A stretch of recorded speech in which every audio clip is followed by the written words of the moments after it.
Hello. Testing 1, 2. Is this Neil Hogson? Is it Ogson? Just do me a favour. If we're going to look at each other, go back from the camera because that's well weird. Is that a bit big, a bit large? Yeah.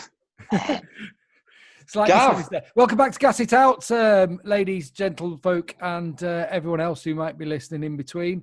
We're hoping that you can hear us. We're back. Where have you been? Where have you been all my life? Where have you been? Are we going to tell the truth about? You don't ring, you don't call. Yeah, big fallout, me and Gav. It's been basically what happened, ladies and gentlemen. Our last podcast was Colin Edwards. The last one we actually recorded was Danilo Petrucci. And it tipped us over the edge because we'd done an interview with him. And then obviously all hell broke loose, didn't it? Jack Miller signed and he then basically pretty much announced that he's on his way. And we got hurt, didn't we? Yeah, it upset me a little bit. No, what really happened was Gav just got sick to death of hearing me.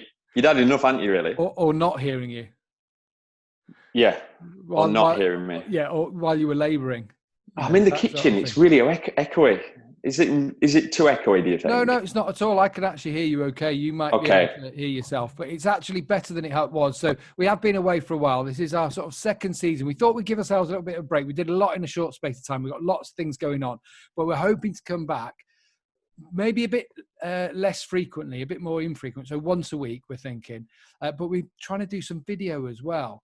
So we're recording this on Zoom because everyone's using Zoom and we were using antiquated old systems and that kind of thing. And I'm doing it all from my shoddy computer anyway. So we're hoping that we're going to continue to have some great guests, but you might be able to see them a little bit and we're going to see each other. The problem we always had was Neil's got sketchy internet down where he is, but we found that Zoom seems to work okay on a few meetings we were doing for BT, wasn't it, Neil, that we sort of worked out that actually Zoom seems to hold up all right for you. Yeah, I think this is the future, but it's working out where I do it from because in this kitchen, it does sound too echoey. But we tried it earlier, didn't we? From the bedroom, looked weird, me in bed, well, weird. It really did, especially with the thing you were doing as well.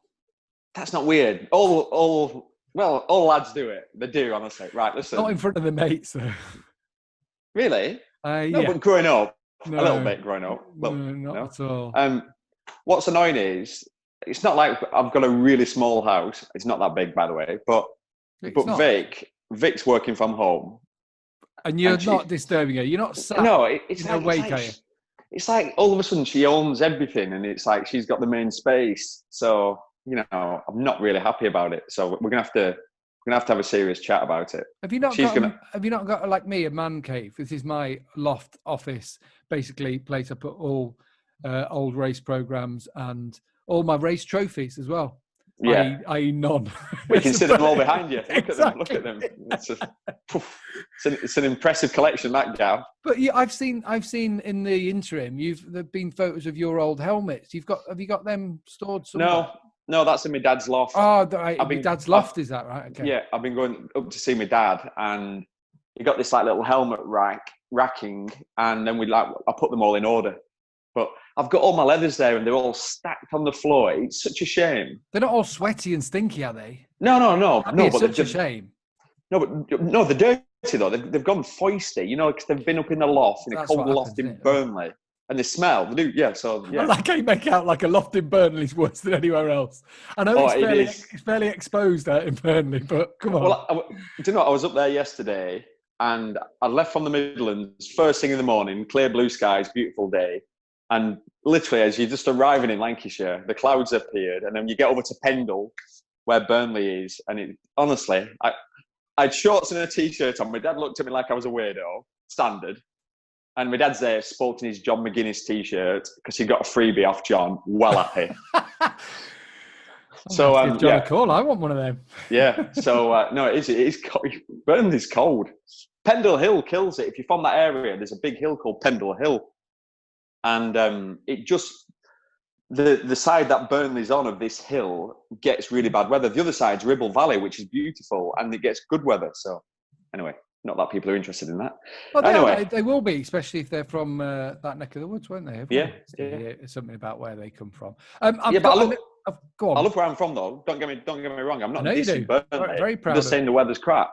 Yeah, it is. And obviously, over here in Leeds, all the crap gets stopped by Lancashire and the Pennines. And over here, it's like a paradise, isn't it? Pretty much. Anything grows. They grow pineapples and coconuts on the trees around here. You absolute knob. The Costa del Yorkshire.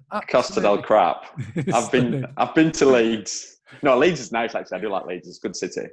It is actually, and it's beautiful. We are on the hottest day of the year, and Neil, I do have a couple of bones to pick with you because while we haven't been doing Gas It Out, I know you've been moonlighting, doing one with MotoGP official, with the one we did with Taz McKenzie as well, doing stuff with the Mackenzies, the insurance company.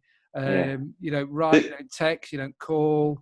Yeah, this is actually the truth's coming out now. This is why we've had a big break, because Gav's been sulking because, I've done a bit of moonlighting.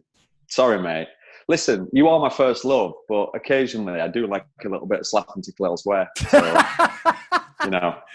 So, sorry, mate. Not bad thinking about. But people were worried we weren't going to make it back with Gas It Out. But we had a couple of things to iron out. One of those was the audio. We're hoping things are going to be a little bit better. But now also, with the season starting to get going, we were worried at one point, and a lot of our talk in the first lot of Gas It Out was, we don't know if there's going to be a season. It looks like it's going full steam ahead. 3 weeks from now, pretty much, we'll be actually covering it. We won't be able to go on site because of all the restrictions with quarantine, these kinds of things. But we're going to be covering it full when we get back to BT. But riders have started to become more elusive, haven't they? They're all back training. They're all back in the groove again, getting themselves going once more. So it's been hard, hasn't it, trying to actually pin people down? Yeah, it's going to be. I think this is going to be the difficult period. I think once the season starts, it'll be easier. But I think now all the riders have become paranoid. It's like, right, damn, like it's literally the season just around the corner. A lot to sort out, a lot to organise. Obviously, fitness training, doing stuff like this then goes on the back burner. With a month to go, with a month to go, I know you've obviously managed Alex. You've been to visit Sam Lowes and Jake Dixon. You did some socially distanced interviews in their houses. I know Sam's gone off to Italy. So what have you heard from people you spoke to? How do you suddenly prepare when someone's, they were all keeping time, weren't they, a little bit? Like, when are we going to get going? Then suddenly, boom, 5 weeks you've got, and the season's going to start. How do you go about that? Well, using, let's say, them three as an example, Sam and Alex Lowes and Jake Dixon, and the Mackenzies, because I see a lot of them, they've all just been keeping right on top of it. So there's now, when I say there's a shock, all of a sudden you've got to get everything sorted out. Fitness-wise, they're all really sorted. And I'm sure 99% of the people were. There won't be many of professional racers been out on the piss for the last of course not. Wow, we've got 3 months off. Let's have a beer. Everybody I know, riders are obsessed, aren't they? So they're working on themselves to better themselves, and whatever that is, training, trying to lose a bit of body fat, gain muscle, whatever. So, but then there's a lot to sort out with making sure you've got all your helmets, leathers prepared, and working out when testing is going to be, how it's all going to work. Sam and Alex flew out to Italy about 5 days ago, and Alex is on track today. He's at Misano. I've not had, today's his first day on track, so I've not heard anything. Sam's also with the MotoGP bikes? Because Ducati had a private test there, didn't they? Because I saw Pirro had been out. Do you see the bike? Yeah, it looked unbelievable, didn't it? Like all the bits on the front forks, like these shrouds and a big scoop at the back. That was quite interesting. Yeah. They've been working. It's what we knew everybody'd be working, but especially Ducati. It just looked like, Ducati looks like it's definitely been injecting steroids, but it looks even more so now, doesn't it? It's just everything is bigger and more exaggerated. And they are stuck in terms of frozen now on the engines. They've sealed. KTM and Aprilia have been allowed a bit of an extension on that, so it can be sealed once the season actually does get going. So they've got a little bit of leeway. Bradley Smith, I know, was out testing the Aprilia. Looks to me like he'll be racing for Aprilia when we do get going, so that'll be interesting to see. But there's lots of interviews with these people. If you are just joining us for the first time on Gas It Out, go to gasitout.podbean.com. Try to remember it. Or go to Apple Podcasts, Google Podcasts, all those kind of things. A massive back catalogue. Interviews with the likes of Jake Dixon, Sam Lowes, Cal Crutchlow, Danilo Petrucci, Brad Binder, all these people from MotoGP, Alex Lowes from World Superbike, Johnny Ray, of course, the champion. Got people from TT, like John McGuinness, Guy Martin, Susie Perry, our colleague, got involved on it too. There's loads of good stuff in there. I'll tell you what, Neil, the most popular ones, I will say, of those. So if you want to go and search for that you haven't heard, Scott Redding came out pretty much as the most popular. And JT, James Toseland, his interview really went down, because proper heartfelt, wasn't it? And get well soon, JT, because he's just had another operation on his hand. Yeah, James's was. I think James was probably a bit more of a surprise for me and you, because we've both known James for a long time. Obviously, I was teammates with him, but yeah, do you know what? He really opened up, didn't he? And we both learned a lot about him, and it was just interesting his journey, and it has been a journey to where he is now. And actually, it was, if you saw on social media, he was talking about his wrist. Had his 4th operation yesterday. I've not heard how it went. Well, he was speaking afterwards, but you never know. You know what I mean? After surgery, you're being optimistic, but you don't really know, where it's at. So yeah, like you say, fingers crossed. But Scott Redding one was. I came away being the Scott Redding fan, and that's me being. I'm like, I'm pretty straight with stuff. It weren't that I wasn't a fan. It just I was. I respect him as a rider, but it weren't somebody that I thought, I really hope Scott Redding goes well. Yeah. I would like that with Scott. That's basically the best way of explaining it. And then we did that podcast with him, and I thought, I'll tell you what, that kid's going to go. He's going to bounce back. He's on the way up. Like, there's someone, you often talk about stock value, don't you? And there's someone who definitely was on the rise, Moto2 into MotoGP, and then it sort of tailed off a little bit, fair to say. I'm sure Scott would say the same, taking a massive step back to go to BSB. But someone who's been able, which is rare, isn't it, to bring themselves back up. So it'd be interesting to see. I noticed he's over in Italy as well. I'm assuming he's probably testing it. Did you see the picture he posted of his girlfriend? No. Yes, you did. I got sent to by Matthew Roberts. Sent me that one. What are we talking about, Matt Roberts? We're talking about Matt Roberts because of our guest. Because of our guest today. And he's someone who works Matt Roberts. Very closely with Matt Roberts. Matt Roberts. And that's, of course, his colleague from Eurosport, someone who often people will probably think we're in a bit of a rivalry with in terms of TV, but we're not, because we're both avid fans of watching British Superbike Championship, World Superbikes when it's on, and his commentary that he does there with Jack Bernacle or Greg Haynes or all the people throughout the years. And it is, of course, former British Superbike champion himself. It was in World Supersport, won races in World Superbike, won a race in World Superbike as well. James Whitham, Jamie Whitham, Jim Whit, top man. I can't wait to speak to him I would say he's from my neck of the woods, but he's proper hardcore Yorkshire in Huddersfield down there. But top man, I actually can't wait to speak to him because he's got stories for days.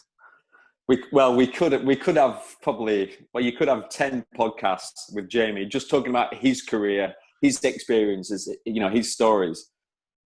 Everyone loves Whitham. I was thinking about it earlier, before we this morning when we did our little sound check. I was like, no one dislikes James. If you think about it, in our industry, the big motorcycling industry, he's a proper legend. That word gets used a lot, but Whit's a legend. You look at what he's done in his career, what he's achieved, all the categories he's raced in. Yeah, because he has done such a variety, hasn't he? Yeah. It's easy to forget, though. It's easy to forget that he was good on the roads, when he first started. It's easy to forget that he raced 80cc. It's easy to forget that he was fast at Daytona. Obviously, it's easy to forget he raced 500 GPs in 92. You know what I mean? Like, had a few races. He's done a bit of everything and gone through the biggest battle with cancer, which he never talks about. A lot of people twice. Yeah, he got it in 95 and then had it about 2 or 3 years ago. And the second time round was so bad. And he's been through hell and back and still lives with it on a daily basis. I don't know if he'll want to talk about it. He's not. It's not that he's private about it. He just doesn't. It's almost like he don't want to make a fuss about it. No, that's exactly it, isn't it? It's wit, isn't it? It's like, well, yeah, proper Yorkshire, it's a Yorkshire attitude, isn't it? In a way, yeah. I'm just saying that in terms of it's a bit like Well, that's what we've got, isn't it? What are you going to do about it? Crack on. Crack on. He's, I wrote it down. He's 53 years old, which I can't. James to me is like 30 in my head. And when you spend time with him, and I've been so fortunate over the years to spend time socially with him. I've been away skiing with him. I've been out on the piss with him. We've been motocrossing, trials riding. Obviously, we've competed together. I've seen it all. And what he's fit into those 53 years, he's lived 2 or 3 lives. He's full gas. You know, financially, he's not in a bad place at all. It's not like he's skint, but he doesn't stop. He loves it. That's what I was going to say. I think that there, he loves it. And there is someone who loves the motorcycle world. Like, and it's not just in terms of racing, road racing and all those sorts of things. He loves his trials. He's fettling bikes left, right and centre. And actually, I've just seen now that he has entered the waiting room for this meeting. Shall I let him in? Shall I let him in? Get him in. Yeah, because we're running out of good things to say about him.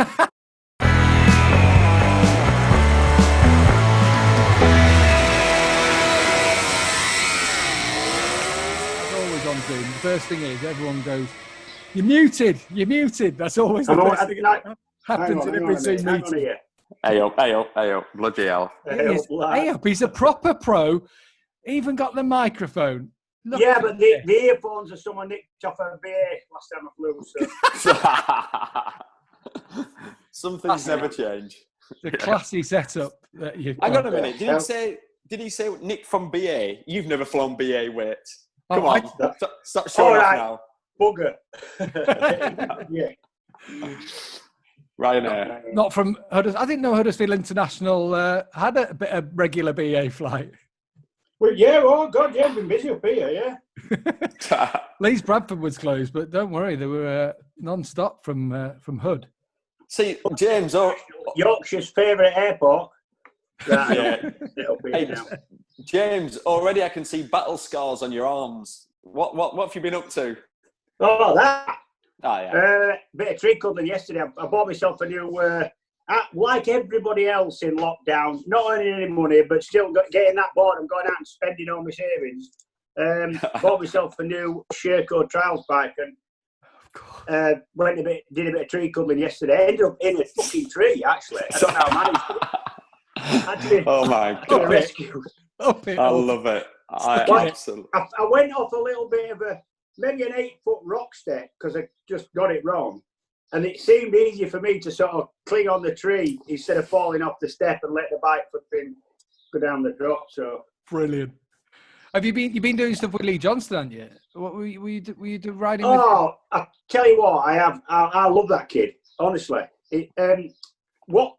The Lee thing, what's happened is he's lived in Yorkshire for quite a bit now because his wife's from Yorkshire area.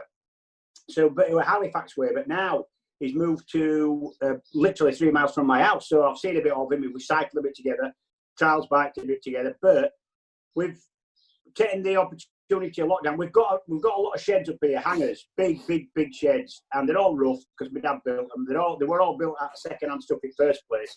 And one of them's needed a re-skinning, recladding for about 10 years, and we've been putting it off, and the sheets are flapping. Every time there's a wind, it blows a few off. So we've bitten the bullet and bought all the materials, and I had Lee helping me. The kid is he's an hard-working monkey is what he is. He don't care. I mean, I suppose when you consider that he makes his living trying to avoid gable ends at 180 mile an hour, walking up on a 50-foot roof doesn't seem that risky. But he's been a real good help. He's a good lad, is Lee. I like Lee. Oh, that's good to hear. How have you dealt with it the last 3 or 4 months, Jamie? Yeah, it's been all right. I mean, it's been for you? I got the letter like all the other sort of ex-cancer sufferers, organ flipping change people, diabetics. So they told me just not to come out, wipe me shopping, don't even see your kids and all that, which I did I did the full 12 weeks of that, been really careful. I mean, I could go out because we've got a lot of land here, so I could potter about in my own little space, but I've kind of relaxed it a little bit now. Round here, we've not done, and I don't want to speak too soon, but we've not done too bad really. So I think I'm being careful still, but I'm not being silly careful. Yeah, and it's quite rural in a way. Yeah, but there's a lot of open air and space, isn't there, around? Yeah, exactly. Yeah. What have you been fettling? Because no doubt you'll have had something on the go. Yeah, I've done. So I've got a Matisse Triumph finished off, but an old British bike you never finish with because that's shit. There's always an oil leak or something to fix up on it. I've got a TZ 750 nicely finished. That's all up and running and working now. And I've been building I'm getting into pre-65 trialing a little bit because the modern trials I love doing, but I can't do the expert course anymore because I'm just not good enough. I just aren't good enough. These kids now, these lads who's come through the cyclo trials sort of system, they're just unbelievable, brilliant to watch. I mean, they're all hopping backwards and jumping from one rock to another. I just can't do any of that. So I do a little bit of club trialing on my modern bike, but the pre-65 class is a lot more old school. It's all about muddy stream beds and muddy hillsides. So I've built myself a little BSA Bantam pre-60. Well, there's nothing Bantam on it. They're more titanium than on most factory flipping race bikes, to be honest. So, and who do you go riding with then with that, with the trials? Pre-65, I'll go off with Mick Grant and Eero Vesterinen. You too young, the pair of you, to remember Eero Vesterinen. Vesterinen it sounds was fast. It sounds 1980 impressive. World Finnish guy. And you'll know him, or you'll know his company, because he set up, after he finished trials riding, he set up a company called Apico. Oh, bloody hell, yeah. And made a load of money. He lives in England now. That Lancashire, it's fucking naturalised Lancashireman, isn't it? Well, fucking idiot.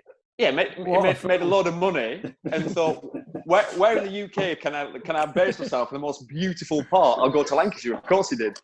Yeah, I'm outnumbered here, aren't I? Yeah, or it might have been, hang on a minute, where am I unlikely to get any sales at all? Yeah, Lancashire, there. I'll go and sell there. Well, hey, where's cheap? Because it's full of wrong uns. Shut up. Hey, wasn't it though? A Pico gear was cool. Yeah, back in the in the 80s. Yeah, with all that fluorescent. You'll have worn a bit of that when you've moved. I loved it. I loved it. I loved the Pico. Without a doubt. Hey, what do you think now then? We don't, obviously, you get to talk a lot on Eurosport, whether it be British Superbike, World Superbike. Obviously, we focus more on the MotoGP side. What do you think about it all getting back going, though, now with all the rules that have happened, but what they've done to actually get things going again? Yeah, I think they're doing the best under the circumstances that we're having to put up with. And I think I've been keeping up to speed more with BSB, to be honest, than World Superbike, although both championships look like they've got a plan in place. You can see that there's World Superbike in a lot of ways has more problems because it's like MotoGP. Not only have they got to look after the people who may want to come and watch, so distancing in the bleachers, as it were, but also there's, I guess, 1,000 people in the paddock from 25 or 30 different countries, which is, a problem in itself. So respect for them for coming up with a plan that'll even get anywhere near that. BSB, the problem is they've got less of a problem in the travelling. They're all from the UK in the paddock, but they've got more of quite a few more problems. The biggest one being they can't really afford to run that championship behind closed doors for long. That's because they don't have the TV and other revenues that they need the people that pay their hard earned and sit down and watch. That's where their income comes from. I had noticed, though, they've signed up again with Eurosport, haven't they? Is it for 7 years, was it? Or was it 5 years? Yeah. That's amazing, that is. 7. It's 7 years. I mean, it was a little bit of a surprise to me. Yeah, 7 years. Obviously, I'm really happy with that. Of course. They're really happy with it. As far as the other problem BSB has got is that there's only about, and you know this anyway, there's only about perhaps a tenth of the people in the paddock, and that includes riders, mechanics, technicians, all the rest of it, are actually professional at that. The rest of them, the 90%, are actually running a fish and chip shop, or they've got a garage or a tyre fitting service, or a little company making whatever, cakes.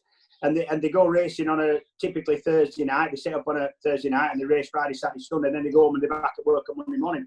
So a lot of those people, the sort of what you call I'd call them the kind of bread and butter BSB. teams are going to really struggle. Yeah. They've had financially hard times, which is racing is a pastime and a passion, but it's still not as important as a lot of people's businesses and putting food on the table for the kids.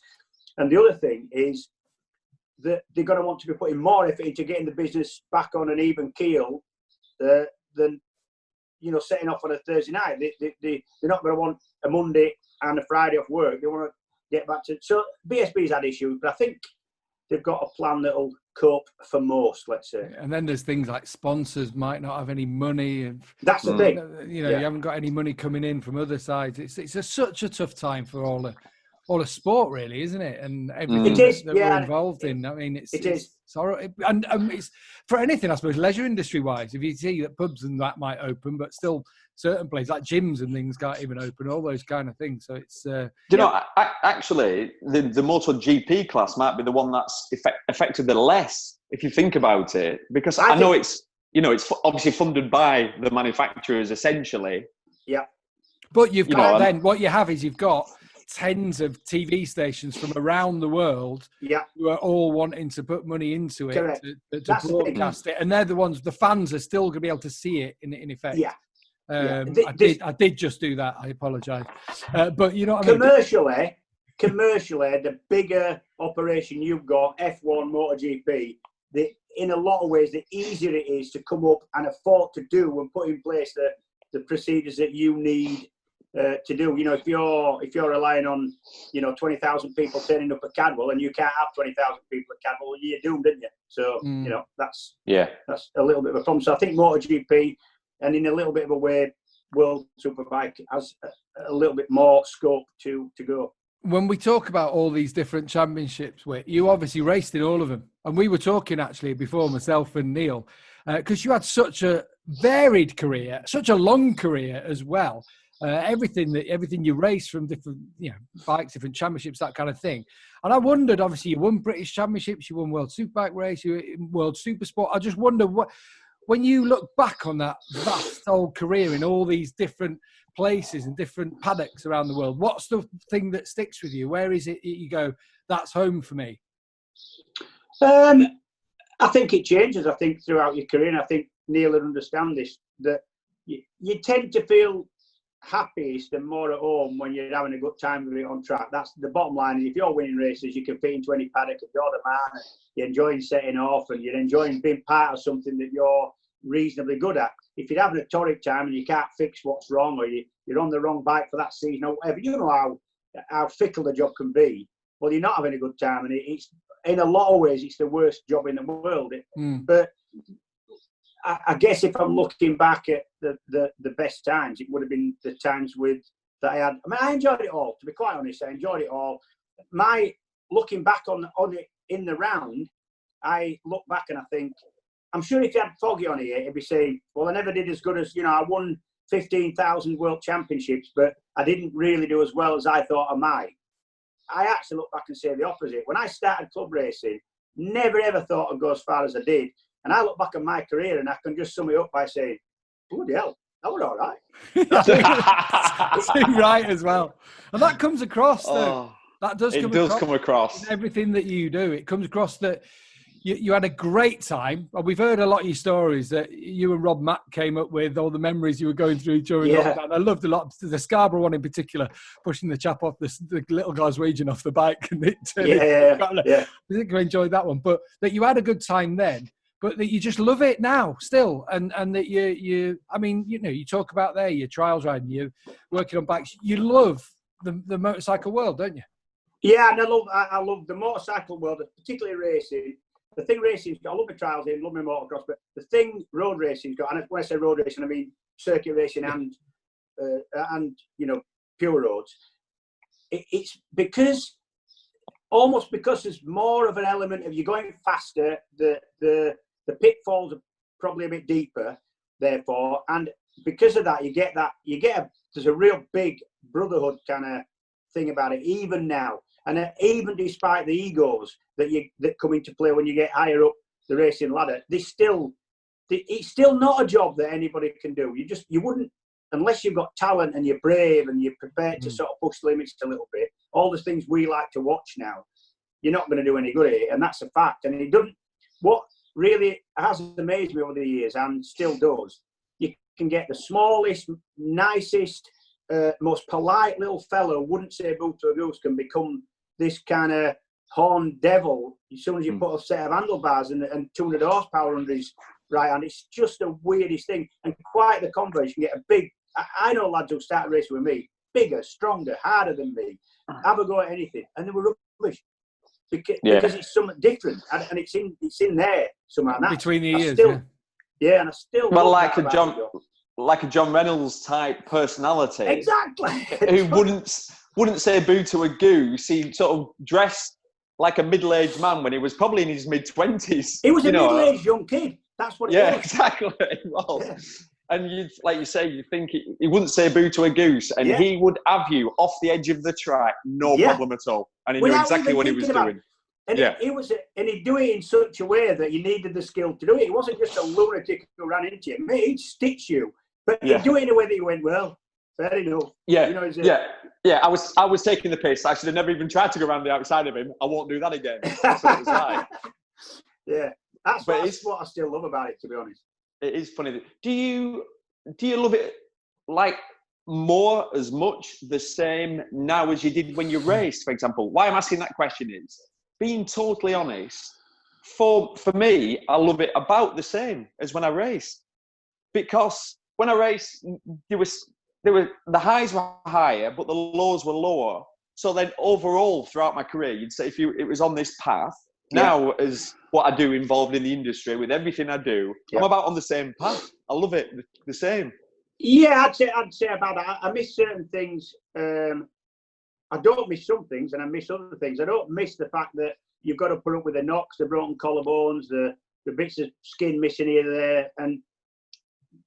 But I do miss the fact that it was probably the one thing in my life I've realised now, that it's the one thing that I had a little bit of talent for, because I hadn't really got a lot of talent for much of the things. I'm an pretty much average man me at everything.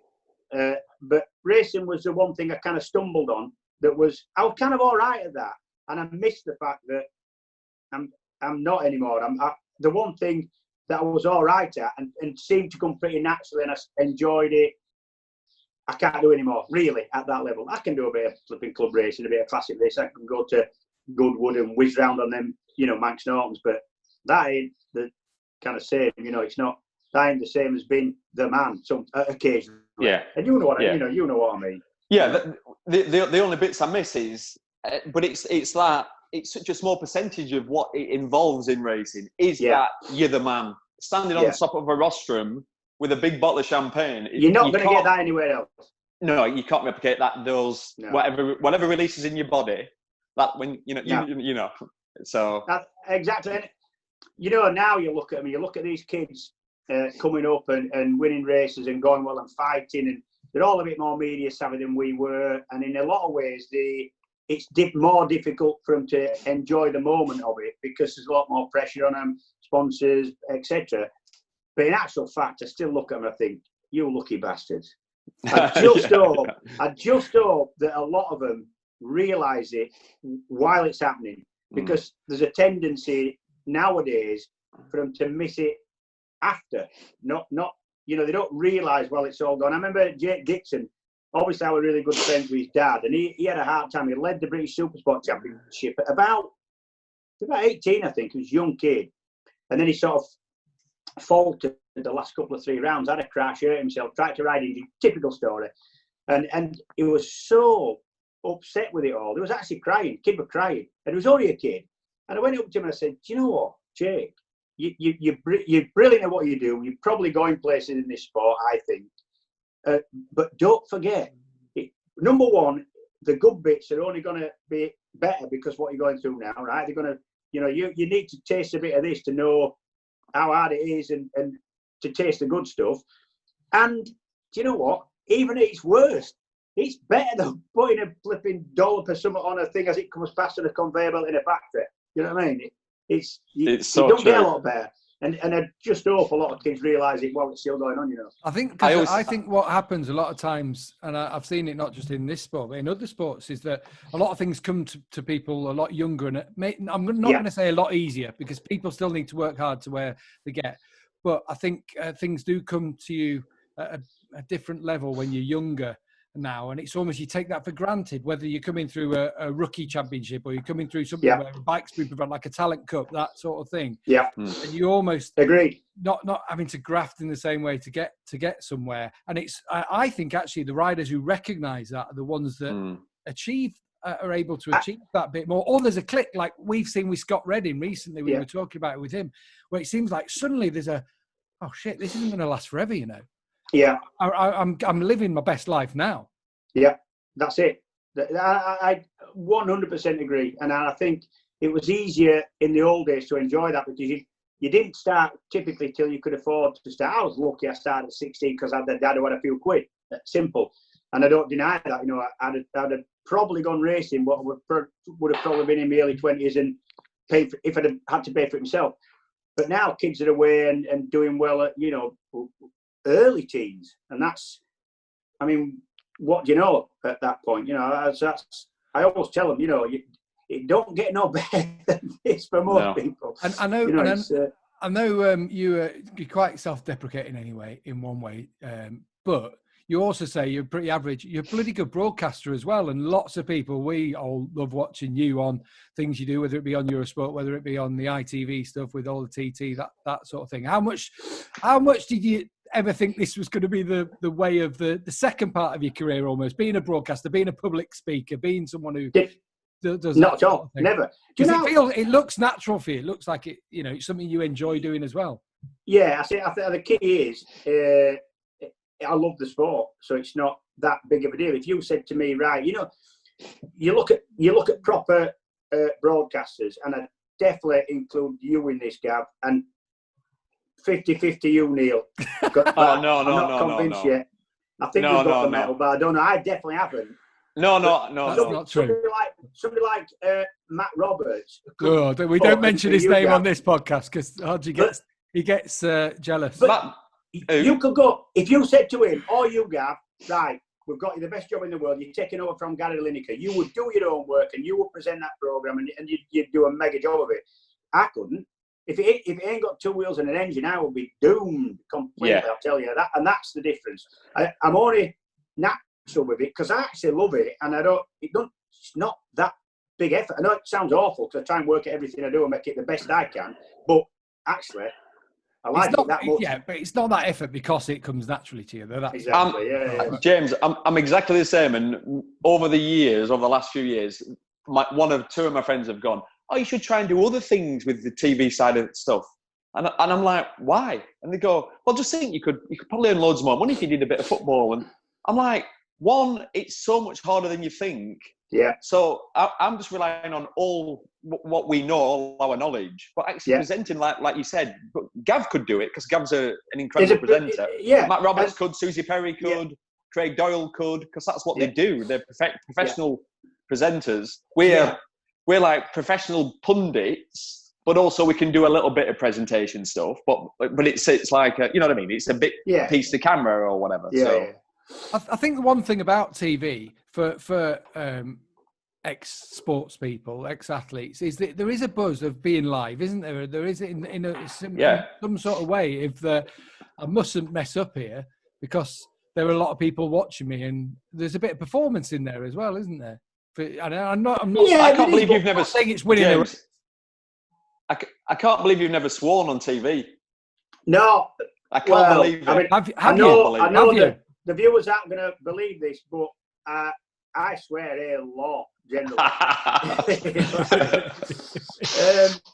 But I mean, I came into this job fully aware that I wouldn't have a job for long if I get effing and blinding on TV. So you know, you act accordingly. I have said some things that and you're the same. You've got to strike a balance between being natural, spontaneous, reacting to what somebody says with a bit of a joke or whatever, if it needs to be serious. And you've got to think on your feet a lot. And what you don't want to be doing is, in the middle of a commentary or an interview, thinking exactly what you're going to say next. You ain't got time, and it'll just be such a little boxed off, hideous little stop-start job if you did that. So you're thinking on your feet, and you're almost saying what comes into your head before you thought if it's acceptable or not. And over the years, I've said some things that in my head as they're coming out, that's acceptable, but edgy. And actually, in real life, that's not acceptable. Go on, I've had a couple of warnings. Got an example? Hang on. Yeah. That might be something with an example. Professional. Here he is. It's Mark Mark Hodgson. Mark Hodgson. Dad. Joining the party. Hey, we don't want my dad on now. How long have we got? As Casey Stoner called him in his book, Flask and Sandwiches. Obviously. But I tell you what, he knows his motorbikes, and he's got some lovely bits of kit. I've actually tried to buy a couple of bikes off your dad, but he's a typical flipping Lancashire, flipping every penny's a prisoner, he is. and he was Flask and Sandwiches because he didn't stop talking. He's always have a long story to tell. Yeah, you couldn't just pop round to my dad's, basically. You had to take your Flask and Sandwiches. So, I've said all sorts of stuff. I said that there was some marshals madly sweeping, like 15 of them, sweeping a big oil spillage up and putting dust down on it. They're all in orange overalls as they are. And Jack Bernicle said, look at them, just like so many council workers. I goes, not like council workers at bloody Kirklees. I says, with 3 in van eating sandwiches, 4 had gone home and asked the mates to clock off for them. One of them leaned on shovel, and I got a right knacking for that. Did you? Yeah, I did. Yeah, I can't see the fault in that. That's like, you're just being honest. I've been exactly honest, yes. Wait a second. Neil, he's just said he got correspondence of it, and now you're going, no, it's true though, isn't it? You're just setting yourself up for correspondence. Correspondence being a brown message in an envelope. This is our podcast. We can do what we want. That's what's the beauty of doing a little podcast. You know, like where you are slightly restricted when you're on TV. Yeah. So you can be, let's say, 100% honest on the podcast, where sometimes on TV you think, I want to say this, but I better not do it. You get away with it more on Eurosport because they're under French. It's run from France, isn't it? So you can get away with bits. Well, you have to. Yeah. If you're with Jack Bernicle, some of the things sometimes that Jack comes out when he's close to the boat. Jack said some stuff. I'll tell you what, I'm going to tell this story again. It's just, to me, I nearly fell off my seat at this. We're at Croft, and there's a guy called Victor Cox, C-O-X, got running right up front of a stocked out race, and it's very bumpy at Croft, and his bike wasn't the best setup 1000 Kawasaki in the world, and it's just all over the place. It's tank slapping, it's jumping around, and he's still going well. He's still top 5 and in a real dice. And Jack's getting really excited about this because it's quite an exciting race, as that stocked out always is. And about 3/4 of the way through the race, Jack just says, "Oh, this is live on air." And he just said, "Oh, do you know what, James? I love to see cocks bouncing around." And I thought, "Oh, dear." And he didn't know what I was laughing at. So I pressed my laser so that, I mean, you know what one is. You press your button and it only goes to your co-commentator and not out to air. And I said, "So you love to see cocks bouncing around here?" And he went, "Oh." And his flipping eyes, it finished him for the rest of the race. He was, but I loved that. That's absolutely superb. Does he still? I mean, that's like when Keith Ewan came out saying Bradley Smith was going around with the yellow banded hard on, which went on Radio 1. That the tyre thing's an absolute minefield. Yes. Jack came out with it was actually referencing Colin Edwards in World Superbike, and he said he'd gone for the big thing was there was one tyre that was definitely going to go the race, the harder one, and one that wasn't, but gave the grip. Usual story. And Jack came out with, well, he's gone. He had a hard on this morning, and I bet he wishes he had a hard on now. Yeah. You can't say that. Oh, there are so many. There are so many things that you can innuendos to come out of it all. So you've just been talking there about you talk about Colin Edwards. It made me think about some of the races that you've been commentating or been involved in. What if you had a favourite race to go back to throughout, and it could be one you've been in, could be one you've seen. What's one that sticks in your head when someone goes, "What's your favourite race?" Classic for me, was actually my first ever sort of co-commentating job. I'd raced in the Eurosport commentary crew was Neil Mackenzie and Jack Bernicle. They went to every single round on site. So I knew Neil anyway, got to know Jack really well that year. And they typically, after I'd finished the Supersport race, there was obviously one more Superbike leg to go. So they get me in for a sort of third mic. A, because it was just a different view, like it's nice to have. But other than that, I was a good mate of Neil's and we always got a bit of banter going. So it was the Imola. I'd finished fourth, but then got excluded for the bike not starting on the battery. So I was a bit pissed off with that anyway. But I went into the commentary booth and we witnessed firsthand from it's a lovely commentary booth at Imola as well. You sat in the back of the grandstand, you've got the heads of the punters, so you get all that kind of atmosphere going on. You're almost in the bleachers with them. And we witnessed and got to talk about, as it happened, the Edwards-Bayliss Championship decided in 02, with Bayliss not being able to just win the race, which he probably could have done, I think. But he had to hold Edwards up until Zaus could catch up. So Zaus could be in between Bayliss and Edwards to give him the points necessary. It was like almost like a 200-mile-an-hour chess game. It was unbelievable. And it's at that point I thought, special man is Bayliss. They all were. They're all cracking. Hang on a minute. They're all cracking riders. But Bayliss just did everything he could. It was and failed. It was a glorious going down in a sort of blaze of bullets kind of failure, but what a flipping race. And you actually didn't need to speak. That's the sort of the irony of it. You could have just played it and gone out a cup of tea because you didn't need those. It was brilliant. Yeah, but I've got to say, I thought that was an incredible race. But my favourite race with your commentary on... Neil. You were in that race and right near the front at one point, and you were on Dunlops and your tyres fell apart. Otherwise, you'd have been right at the thick end of that. Yeah, they never worked around that. That was one of those tracks where, you know what it's like. That I think you did about 12 laps out of 20 that was right on the pace off the back of them, just right with them. I remember at points in that race passing Edwards and thinking, like, you know, when it's a bit sketchy and you're holding your breath and your trail breaking in, thinking, God, if I lose the front now, I'm going to clean Edwards out and Bayliss will be champion and Ducati will love me. So I sort of didn't care anyway. You know, I thought, well, if it goes, you know, like... Well, I'll tell you what I remember. One of my funniest memories of you, we're in a real kind of a... there were always hideous wars, those races at Sugo. Beautiful circuit, right on a hillside in the middle of the trees in Japan. But what you got at Sugo, the same as what you got in the UK and America and sometimes Australia, you got a load of local wild boys and they were wildcats who were just fast. I mean, on factory bikes as well. They popped out the woodwork from garage number 56 with a factory bike that's trickier than the thing you're getting paid loads of money to ride, and just striped it. They were fast. So to finish top 10 there for me was like a top 4 anywhere else. Anyway, I witnessed a big old race. I had not a bad day on a Suzuki, on the Harris Suzuki. And you were having not a bad day as well on a Kawasaki, I believe. And it might have been 99. It was anyway. 98. Aaron Slight was in the chance to win the championship on the Honda. But he just caved with pressure. He caved with pressure, the poor lad, right? And he's a lovely lad, is Aaron. But he did crumble. He did.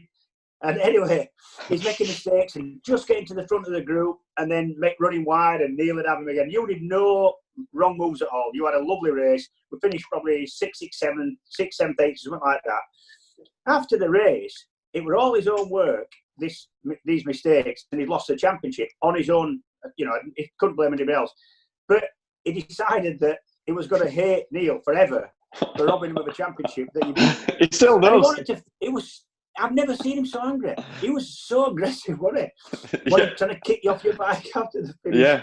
I quite enjoyed all that, actually. But I didn't realise you saw that. But what he did was, we went across the line, then like I rolled around turn 1 and he comes alongside me and he just booted me. Kicked you. I was about 100 metres behind you and wondering what was going on, So then I'm like, what the fuck? What are you doing, you absolute idiot? So that's why we ended up putting our bikes down on the track and then...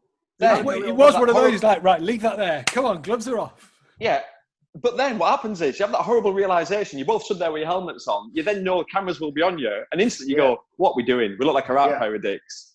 And then you're shouting at each other. At one point. I remember you had a piece at one point like that. It was a good one. It was pathetic. James, weirdly, I remember Sugo for a different reason. And I don't know if that was race 2. But that year, or maybe the year before, I can't remember, me and you was having a really good race. And again, like... It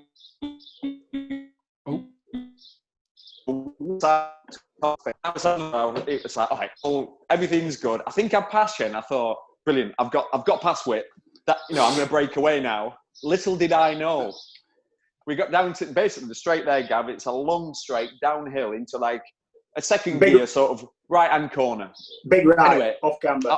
I'm hard on the brakes. Everything's good, tipping in, and then I get hit so hard by James. Obviously, I realise it's James because he just, as I look, I'm there, just pushed out straight into the gravel. My race is done. I ended up finishing like out of the points, and I'm like, yeah, cheers, man. But James was one of those riders you couldn't hate. So it weren't like, I'd come back into the pits and go. I don't know. Hey, listen. Hard to hate, but worth the effort. But James is typical James. Straight up to me afterwards. Oh, sorry about that, mate. I have no idea what happened. No idea what happened. I knew. Do you know what? I knew we were going to hit side here for about 200 metres. As soon as I hit that brake, it's downhill and you can't really stop a bike. And when you're trying to stop a bike for a corner, you are braking as late as you can. There's nothing left. It's not, if you miss your braking point, if you're doing your job, if you're a good rider and you miss your braking point by 10 feet, you're going to run 10 feet wide. That's just how it is. You can't stop any quicker. Yeah. And I knew 200 metres before I sort of striped into the side here. I thought, uh-oh. I didn't even know it was. And I thought, oh, it's Neil. Oh, shit. Anyway. Did you boys have fun out on the road together? Did you see each other? What was the atmosphere like in the paddock amongst you boys around that time? Yeah, we always got on. Yeah. And back then it was a little bit more relaxed, where everybody had a motorhome, and then at some events you'd travel from one racetrack to another, or a lot of people would stay around Misano and you'd go on camping Riccione, that sort of stuff. So it was, I don't know, just happy days, weren't it? It was just good fun. I mean, I remember we'd travelling, you travel with your motorhome and your missus in sort of groups. So we travel with Peter Goddard quite a bit, or Foggy. Foggy at that point was just going from driving his own motorhome. It was the big C shift at World Superbike, which is probably 5 years after it happened at GPs, where you didn't drive your own motorhome. I always did, basically because I'm such a tight ass, I didn't want to pay anybody. But Foggy just about got somebody to start driving his motorhome and paying him, but Goddard drove his own. There was the lovely fellow who used to drive Scott Russell's, it was his cousin, what were he called? Yeah, Chris. Great lad. So we'd spend a little bit of time with whoever we're travelling, really. It was life don't get any better than that, actually, Gab. And I think, I hope a lot of that hasn't been lost, because... Well, I was going to say, has it changed for the worse, the better in terms of the sport, and now we can enjoy it? I think it's changed for the different. And the kids that are coming through now, I'm sure they're enjoying it just as much. Yeah. But it was a great time. Can you imagine we were typically between 20 and 25 or 6. You've got a big Yank motorhome that, I mean, some of us didn't own houses at the time, but we're setting off in a big old motorhome with your missus and a mountain bike on the roof and enough money really to do what you want without going stupid. And it would just, how can it get any better than that? You can't. People pay to go on holiday and do that. And we were, we were dicking around for nothing, really. It was great. Doing it for a living. What I just want to know, as we get into this point of the year now where it looks like racing's coming back, I think it'd be nice if we all sort of, I don't know, if we had a little bit of a look at preview of what might happen now, because it's been massive. World Superbike obviously had their first round down in Qatar, and Alex Lowe's came out on top. Johnny Ray didn't have his best weekends, but looks like he's on it. Scott Redding was amazing. In terms of World Superbike, when it comes back, I think is it first weekend of August in Jerez is the idea, isn't it? Yeah. After basically back to back with the GP. Yeah, I mean the only problem, the big sort of disappointment is the fact that the racing was just so good in round one. You know, we were looking forward to a sort of stellar season, and the fans were getting excited. I'll be honest, I mean, it's been slightly lacklustre for a lot of reasons. I aren't slighting anybody in this, or, you know, it just looks like we might be getting a really competitive World Superbike back. So that was really disappointing. And the only slight disappointment we've got now is because every championship is trying to squeeze as many races as they can into what is a sort of 2 or 3 month period. I know that the World Championship boys have got a bit more scope because they can run on a bit longer. You can't run at flipping Brands Hatch in December. If you go Southern Hemisphere, you probably can for the World Superbike or MotoGP. So, and the problem that we've got is, and everybody's got, there's lots of clashes because everybody's squeezing everything into a smaller sort of period of time. So, but I'm quite an optimist. In fact, I'm what's called a blind optimist. I actually think that the racing, when you sort of condense it a little bit, I don't mind, and I didn't mind when I raced a little bit of pressure, and that pressure of having a shorter championship, not being able to make any mistakes because you've not even got time to fix a broken collarbone, never mind anything else. Now, I don't think it's horrible if you're a rider, but actually not bad for us. Do you ride differently then in that situation? Will we see a different kind of race, or will we see anything? You know, people approaching it knowing that an injury and that's your season done? I don't think so. You can. I mean, no. You just go as fast, as hard as you possibly can. I sort of knew the answer, but people will be wondering that and asking that question. Yeah, James. Well, I mean, it's just another aspect, isn't it? Go on. No, this one always makes me smile. Is you hear so many riders go, "Oh yeah, well, throughout that race, the majority of the time I was saving my tyres, I was doing this and all that lot." I don't think people realise generally at home how hard it is. So, like 99.9% of the time, and I'm sure you'll agree, James, you go absolutely as fast as you bloody can. Yeah, and that's racing, isn't it? And see what happens. And hope that's enough for a win, if not a podium, if not a top 5, if not, you know what I mean? And that's... Yeah, I mean, you get your races where things have clicked, you've chose the right tyre, you've done your own work, it's a circuit you like or whatever, and it's easier than other times. But actually, for somebody like me, the majority of the time it was just flipping. I can't even remember a lot of races, what happened in the race, because I was just 100% of my concentration was just on the corner in front. Next corner, Strangely enough, there's riders who can remember everything, who obviously have a little bit more. I remember Steve Hislop coming to me once. We had a big battle at Donington, and I'd actually beat him. But he said, "Oh, when you came past me then, you got a bit of a slide, and then caught them back markers." I couldn't remember any of it because my was just kind of blinkered, blind, flipping. Oh, my! I was just scared and full of adrenaline. It's a mixture of things, isn't it?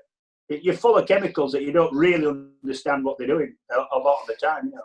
Hey, shall we have predictions then? Top 3. Yeah, that's what I was going to say. What do we see happening? What do you think is going to happen? Should we top 3s? Let's have top 3s. Top 3s then for MotoGP, for BSB and World Superbike. MotoGP, honestly, you're the men, you two. I haven't. My opinion would be so bad because honestly, I spent that much time. It's like I don't even have time to fully keep up to sort of speed with it. I watch it always when I've got time to watch it when I'm not at either BSB or World Superbike. So any predictions on that will be so far off I can't even tell you. Go on then. No, I'm not even gonna. Mick Doohan. I'm not even gonna. Mick Doohan, Alex Crivier, and Barros. Oh, Mick Doohan's good. He's good. He's going places.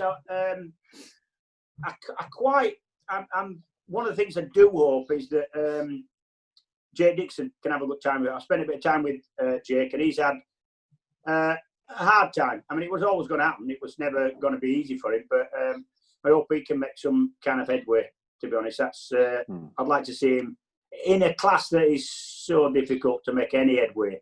I do feel that on the Triumphs, the class has come back to him a little bit because the Triumphs are a little bit heavier, a little bit more power, a little bit torquier than the Honda engine Moto2 bikes were. So with a bit of luck, that'll suit him slightly better.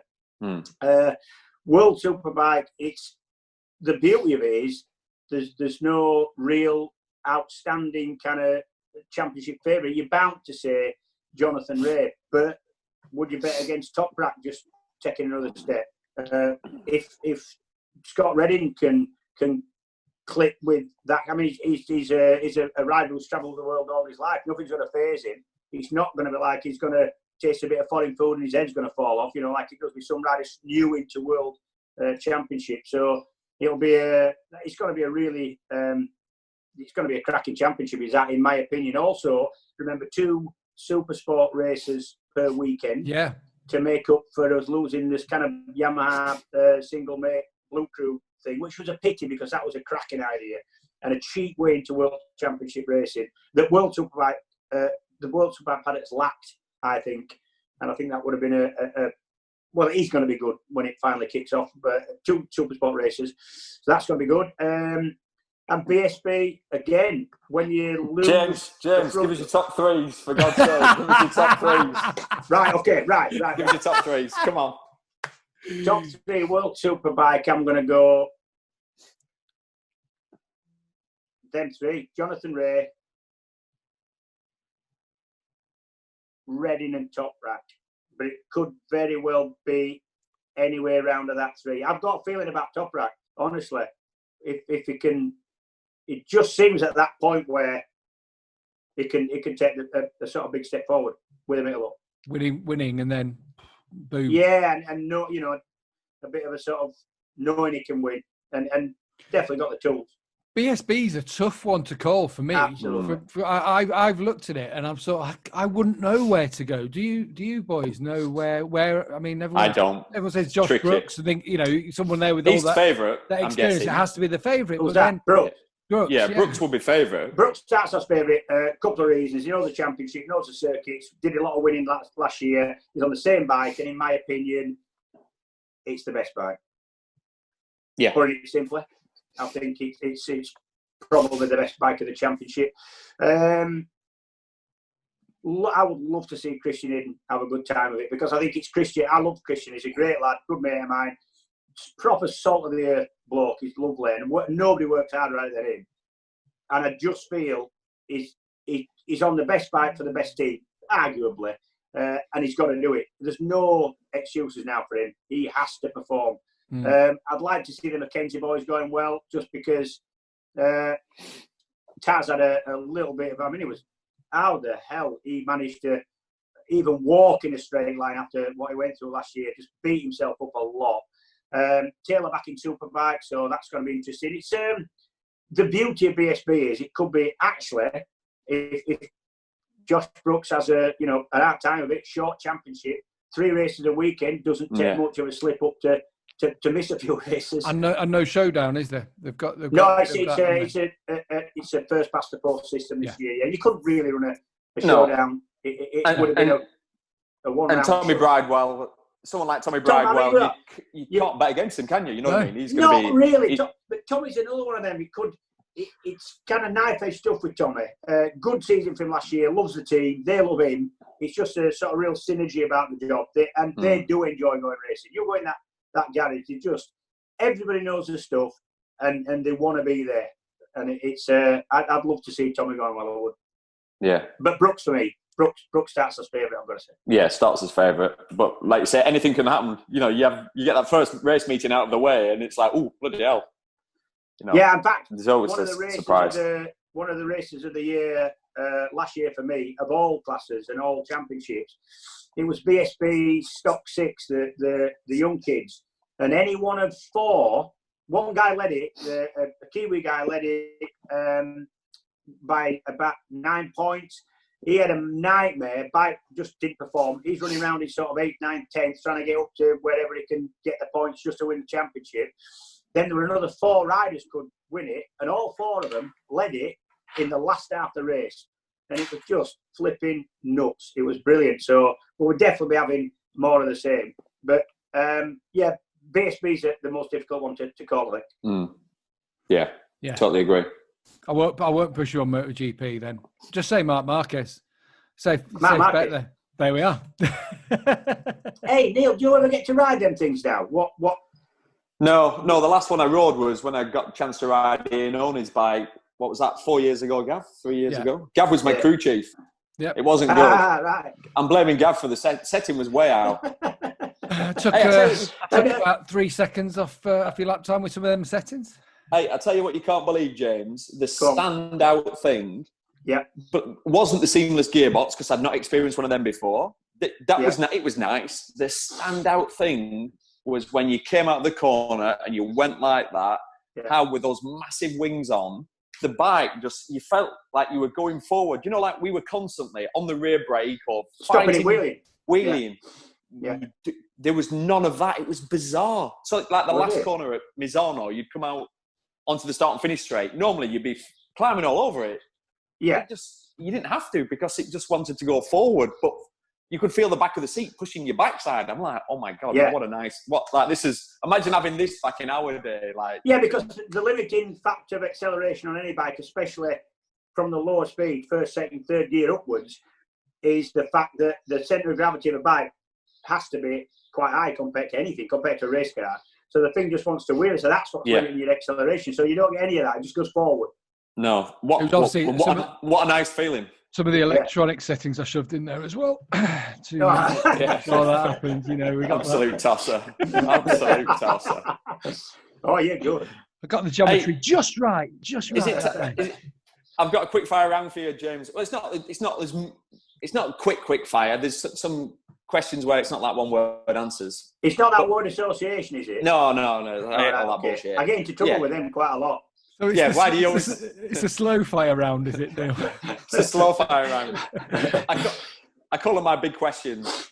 Right, James, first of all, right, we're going for a big night out. Yeah. What's your drink of choice? Drink of choice, I would say I'm going with nice light beer. So I'd go for either, Corona, I reckon. And I got a taste for it. Lightweight. Yeah, exactly.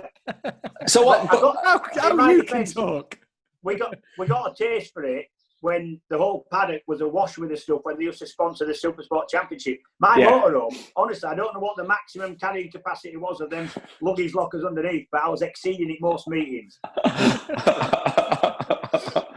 Oh my God, I love it. I thought you'd have been a bitter drinker. Coming, No, I don't mind a bit of bitter, but that's only because my dad sort of drummed it into me that that's what I had to drink to be a man. By law, by law, yeah. All right. Right. Next question. Over the years, who's been your best teammate? You've had a few. I've got on with them all. I've had some cracking teammates. Best one to get on with probably Neil McKenzie, I think. Yeah. I think Neil, we got on really well, both on track, and it probably helped him get on with me that he beat me in the championship just. But we got on really well, and his missus has got on as well. So. Carl was only ever teammates with. Carl was a good friend of mine going through the whole racing thing, but we were never really teammates. And the year we were, Carl was that sort of focused on what we were doing. At a meeting, we'd spent less time together than we did away from the meeting. Yeah. If someone give you 50 grand cash today, what's the first thing you'd want to buy? What would you go for? Are you actually doing that, Neil? Have you got? It's part of the budget. We've got that. We have that in the budget, haven't we? The new gas it out budget. Yeah. Would you put it under the bed with the rest of your money, James, and just stroke it? No, I already can't sleep. I'm trying to get into the low 20s before they go out of circulation. No, I'd go and buy a really nice RG500, maybe Mark 3, Mark 4. Yeah, I knew you'd buy an old bike. Yeah. You've got your own track day company. You've been doing it for years, a bit on and off. I've been doing some teaching, as you know, over the years with focused events. I've seen some bizarre stuff, but you've been doing it for 20 years. What's the craziest track day thing you've ever seen? And you must have seen some shit. Oh, I mean, now, the way we're in now is we only put 20 people out on track and they're easy to manage. Everybody has a safe day. For me, the scary bit about track days is the fact that the circuits are that expensive to hire. You must stack them and rack them. And we tried to get away from that because we run at circuits we can afford to put less than 20 on track. But we're at Donington. I was running a company called Speed Freak with a guy called Paul Schultz-Smith, who's no longer with us. And we had a guy turn up late. Everybody else had had the briefing and we're on track for their first session. he's giddy. You know, you can tell the guy's giddy. You can tell. He can hardly stand still, and he's got his bike's ready. And I said, right, me and you will just go in this garage here, get a bit quiet. I'll do your own briefing, no problem. Ran him through everything. And by the end of the briefing, he was like just going to explode. Jumped on his bike, wheeling down pit lane, shot out onto the track, grabbed a load of front brake, and went down the wreck. But like you said, you can just see it in certain people, can't you? Yeah, You're just like, oh my God, this guy ain't going to manage session one. You can just tell them they're all a bit giddy. I've had it. But I tell you what, I have had. Conversely, I mean, most people are nervous of being on track the first few times they go on track. But I've had kids who are quite natural, and not just kids, older blokes. We've got a bloke on a ZXR6 older bike. He'll be in his 50s, little skinny fella at Anglesey. And I will follow him. And you know when somebody's leaning over too much? The bike is not hanging off. The bike is literally, everything's on the floor. And he's right on this much of the tyre that any one more degree, the thing's gone. And I had to try and slow him down. It's weird. But to go quicker and ride more aggressively, safely, I had to stop him leaning the bloody thing over. You know, it's flipping. And I'm looking at it going, that's fucking cool. I just had no fear.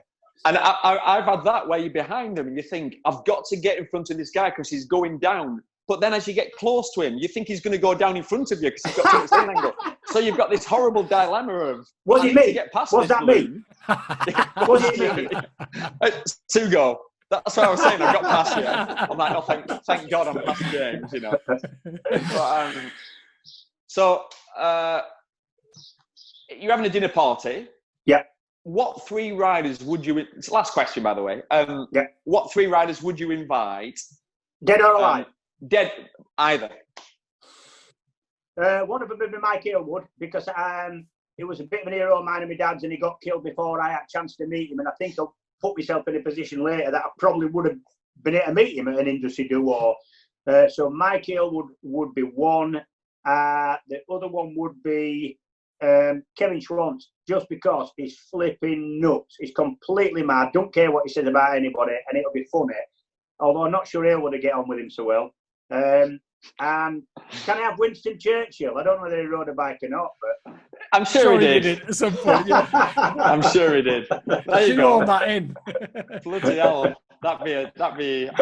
Can I just watch? Can we get a recording? We heard about your serving. I can imagine him with the tea towel over the arm. Yes. Oh, mega. Right, well, we better let you go. Thanks, James. So much, James, we really do appreciate it for you joining us. Good luck with getting going with MotoGP, and I hope it all works out. I guess it will. You've got important people planning it all for you, haven't you? Yeah, thank God. Yeah. Well, have we? Have you? And same to you guys as well with everything that you're up to. And have you got any track days before? Have you been able to? Yeah, we start again on Wednesday. We fire up at Croft this next Wednesday. So we've got a lot of things. You can't use garages. You've got we're using the circuits that have a fair paddock area, so everybody can get their own little bit of stuff. It'll work. Individual briefings and briefings by email and all that. In this era, I saw you actually something you retweeted just before we go, where we I think we all agree that why aren't motorcycles being promoted as the safest form of transport in terms of riding solo, riding in full protective gear, and so on and so forth. Hey, listen, you don't get any more distance, and you going out on your bike on your own and flipping riding some nice roads. You don't get any more distance than that, or pleasurable. It's just. It shouldn't, that should have always been allowed or encouraged even, but, I've always thought in traffic as well, it's one of those things for traffic. But anyway, by the by, I know it's something you subscribe to. James, thank you so much, Whit, for joining us, and all the best for Cheers, James. The season starting and your track days and everything. We do appreciate it massively. Thanks, man. Cheers. Take care, dude. See you later. Mate.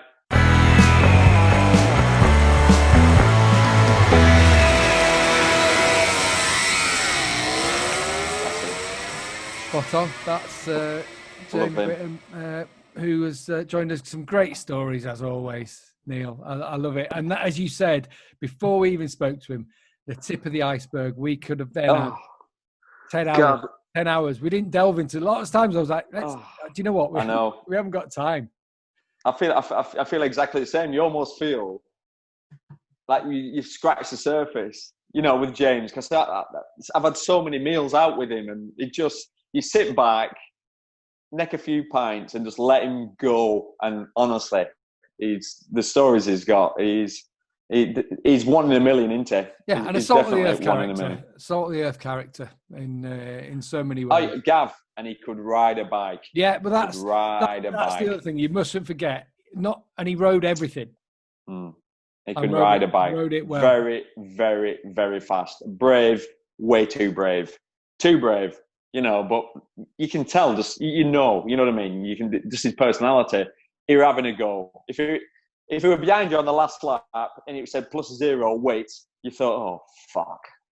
Because you know he's coming through. You're not going to cross the line without him having had a go. Even if it's not a successful attempt, he'd have a go. So yeah, me and him collided a few times on the track, but like I said, I've never fallen out with James ever. You couldn't. How could you fall out with him?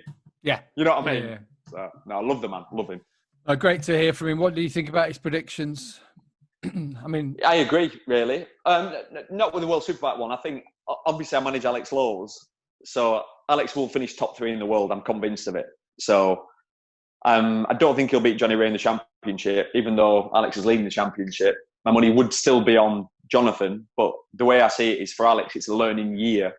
And if he can learn off Jonathan, then 2021, hopefully we'll fight for the title. And in terms of the Ducati and the Yamaha, do you see, as he said, Scott Redding and Toprak being the lead riders in their team? But also then you can't count out Van der Mark, because I'm a massive fan of Michael. He rides so well. He was Alex's teammate, you know, at Yamaha, so I saw him at close quarters, and he can ride in all conditions, doesn't make many mistakes. So, and is there then a chance? I was going to say, sorry, I'm just trying to speed it along with. Is there a chance that Honda could have something now with the time we've had off? Could they have found something to help?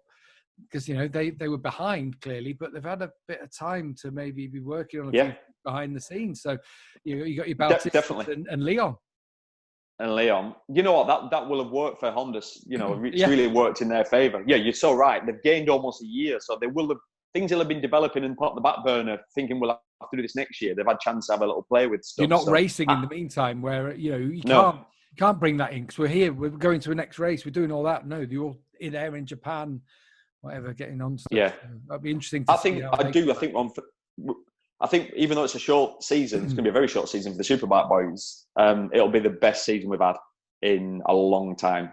But I think different winners, exactly close championship. That Jamie said, wasn't it? That in terms of being thick and fast, it was set up so nicely at the start of the year. It could make it even better. I don't know. It could be the making of it. Let's hope so. Fingers crossed for it. Fingers crossed, yeah. We will talk further about MotoGP as things go along. But a quick word just on a couple of things that have happened since our last podcast, Neil. Obviously, we talked to Danilo, and he said he looked like he's on his way up. There's a lot of talk that he's going to go to KTM, which I'm fascinated by. But that will be facilitated. Jack Miller's already signed there, which has happened since. And it sounds like Pol Espargaro going to Honda. It's not been confirmed. I'm not even sure it's going to get confirmed until a bit further along. For me, it's blown my mind a little bit. Completely left field. What do you make of it? Well, a bit of inside information I got was that was pushed by Repsol. Obviously, Repsol's Honda's sponsor. They pay big money, tens of millions to sponsor the team every year. And they said, we want a guaranteed strong number 2 rider. We know we've got Mark, obviously, on a long term, but we can't guarantee Alex Marquez is going to be a strong number 2. We can't guarantee he's going to be inside the top 10. We need, that's what we're paying for, is to have a strong number 2. So we need a Spanish rider. They've looked down the list and you'd have to go, well, on paper, Paul would fit that. Obviously Spanish experience, the way he rides a world champion in Moto2. Exactly, can ride a motorcycle, can't he? And the way he rides is similar-ish to Mark. Riding style's very similar, very loose. So as left field as it is, because when it all came out, we all were like, what? Actually, when you break it down, it does make sense. Is it fair?